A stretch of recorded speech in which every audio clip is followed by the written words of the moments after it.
Olá, sejam bem-vindos ao canal Analise com Eneida. No vídeo 4, eu iniciei conversando, narrando, iniciando assim as experiências que eu tive na área da saúde. Então eu chamei de Psicologia na Saúde, parte 1. No vídeo 5, eu relatei o trabalho feito com pacientes em cirurgia cardíaca. E este vídeo, tá? De agora, o 6, vamos chamar assim, da parte 2 da psicologia hospitalar. Eu quero contar para vocês um caso que eu atendi, né? Claro que guardando todo o sigilo, a situação em geral. Eu narrei no vídeo passado, né, que o trabalho, às vezes, eu não conseguia atender os pacientes antes da cirurgia cardíaca. Às vezes ele internava, como no caso dessa paciente, ela internou numa sexta tarde e foi encaminhada ao centro cirúrgico logo na segunda de manhã. Vocês podem questionar, mas espera aí, Eneida, não deveria ter aguardado você? Seria ideal, mas contudo, vejam bem, as pessoas vêm do interior, tem a agenda do hospital, tem a situação física, né, corporal que o paciente apresenta. Então, às vezes, há risco de vida e você não pode aguardar. Então, vai do jeito que dá. Então, vejam de que a psicologia, ela tem que saber trabalhar com todos esses meandros e nuances de uma rotina de um serviço hospitalar. Né? Claro de que poder abrir espaço para poder garantir um melhor atendimento pré-cirúrgico fez parte do trabalho do psicólogo. Então, o trabalho do psicólogo numa instituição, muitas vezes, ele não se restringe ao atendimento do paciente, dos familiares, ou às vezes da própria equipe, discutindo os casos e ajudando as pessoas da equipe. É um trabalho institucional onde você precisa, né, como profissional, inaugurar, fazer uma entrada e bandeira, né, conquistar o espaço. Como você faz isso? Criando vínculos com a equipe e mostrando um bom trabalho e resultados. Foi assim que um dos hospitais que eu trabalhei, eles deram uma sala para psicologia, que a gente daí fazia nossos horários, né, para poder levar os pacientes até a sala, até poder sair da enfermaria, mas claro que isso com autorização, isso tudo tem que ser agendado, combinado, né, porque aí eu vou atender, você não pode sair, né, passando por cima de toda uma rotina hospitalar e de toda uma equipe, você tem que colaborar e fazer isso melhorar, não confrontar, porque os saberes são diferentes, a psicologia hospitalar é um grande espaço interdisciplinar para ser pensado, né, o ser humano sobre várias vertentes. Bem, olha que curioso, olha o local da sala, depois da enfermaria dos queimados e antes da sala do padre. Falei, interessante o local institucional pensado da psicologia, entre a ciência e a religião. Essas leituras institucionais eu acho extremamente importantes também do psicólogo fazer. Então não adianta você só ter um domínio psicoterapêutico, saber trabalhar uma parceria, uma construção de um trabalho interdisciplinar e equipe. A leitura institucional é muito importante. Dito isto, quero contar desta paciente.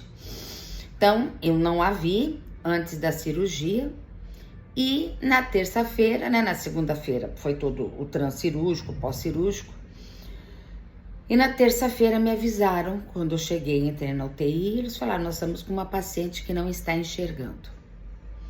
Conversei, discuti o caso, tentei afastar todas as possibilidades, né? Porque veja, uma cirurgia de grande porte, circulação extracorpórea, anestesia super profunda, prolongada, né? Foi a troca de uma válvula que ela fez no coração. pode dar consequências, né, importantes, mas afastar dessa possibilidade, porque ela teria outros sinais neurológicos e outros sinais que pensaria-se numa lesão orgânica. Então, descartado isso, do que se tratava? De uma conversão. E eu estava frente a frente com uma cegueira histérica. Vejam, ela não saiu cega da cirurgia, ela ficou sem enxergar. Também recorri à minha supervisão. Lembra lá que eu falei, né, no vídeo 2 e 3, a importância do tripé da formação do psicólogo? Teórica, sua análise e supervisão. Eu, para descartar qualquer possibilidade de alguma coisa orgânica, que eu acho muito importante o diagnóstico orgânico, diferenciado do psicológico, para que a gente não faça intervenções que sejam inócuas, se você não está percebendo o caso, analisando. Me apresentei a ela, perguntei como você está. Eu disse, estou cega. Eu falei, você está cega ou você está sem enxergar? Confortei, falei que não tinha uma lesão orgânica e que isto era algo que estava se passando com ela, que a gente poderia ajudar com atendimento psicológico. Aí eu falei, me fala de você, como é que você descobriu que precisava fazer uma cirurgia cardíaca? Então, primeiro que eu tirei desse foco, vi o que antecedeu, eu falei, me fala um pouco de você, quem é a sua família, o que você gosta de fazer. Fiz um atendimento bem prolongado, né? Perguntei como é que ela estava se sentindo, né? Eu falei, daí eu entrei mais na questão da cirurgia cardíaca. Como é que ela tinha recebido a notícia, o que tinha passado no pensamento dela, na imaginação dela, né? E o quanto que ela tinha se preparado para se ver após aquela cirurgia. Porque pensem bem, nesta época era cirurgia de peito aberto.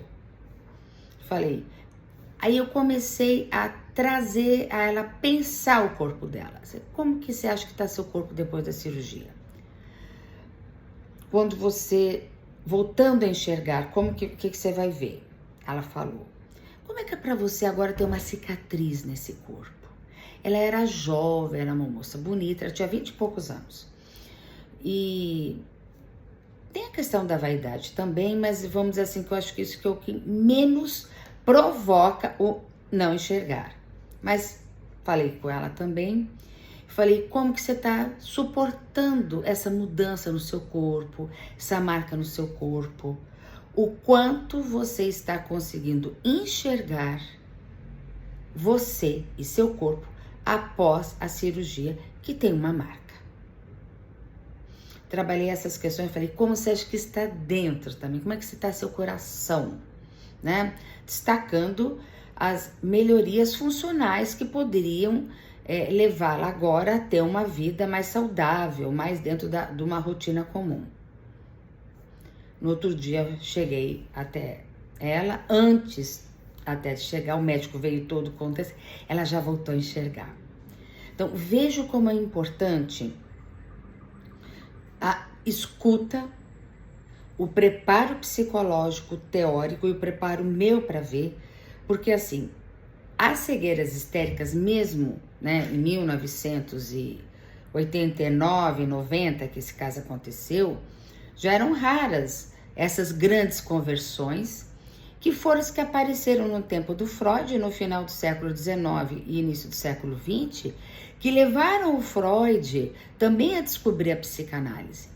Então, assim, aspas, eu tive o privilégio de ver uma cegueira histérica que é bastante incomum. Naquela época já era, agora mais ainda.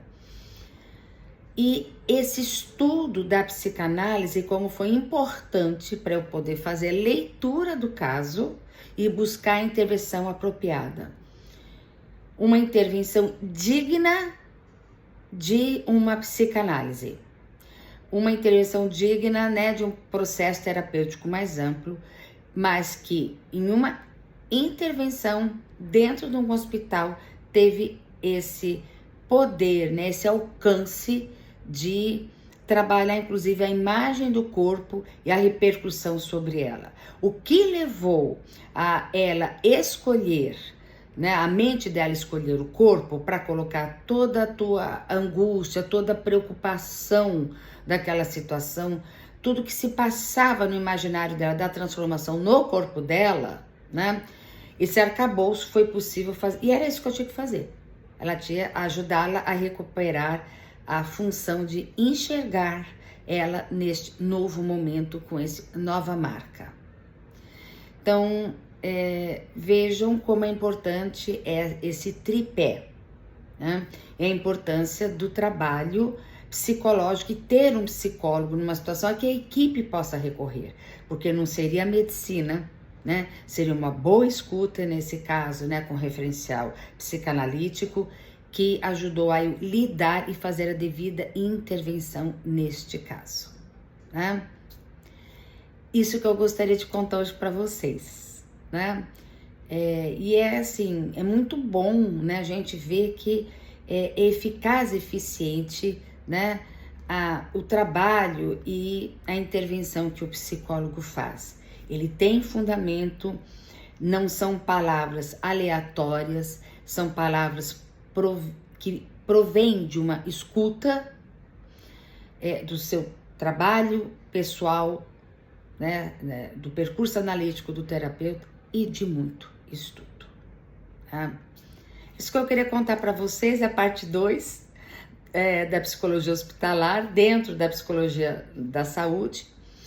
Depois, mais para frente, eu vou contar um trabalho, né, que eu desenvolvi numa parceria dentro de um hospital infantil. Aguarde, mas vou relatar outras situações, experiências e casos antes.